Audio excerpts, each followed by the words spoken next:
looking at the next 5 years, the people that are planning to take power will only require 2,000. Kenya is set to join the League of Green-Powered Economies in the world in a bid to satisfy the increased demand for energy meant for the Vision 2030 projects. KENGEN, the sole energy generating company in Kenya, is tapping into geothermal power to produce almost half of its electricity output. You must really remember that it is in having that capacity that we'll be able to attract investors here who need enough power. However, let me add this.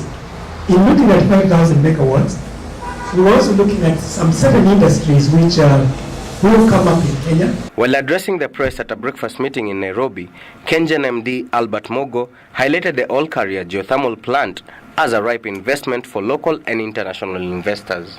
Set up base there for two reasons. One, we can then rent that land, make some return on it. Secondly, we can provide steam for industries that require heat for their processes.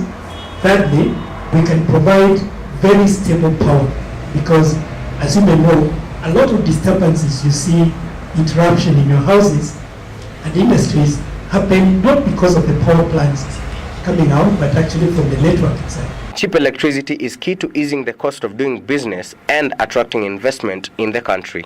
Until we get to that point, and I pray and trust that with the resources we are finding in the Turkana area, we'll get to a point where government can then take a deliberate effort and say we are going to subsidize the fuel for the power so that we can bring our prices down. David Gakuya, KTS, Nairobi.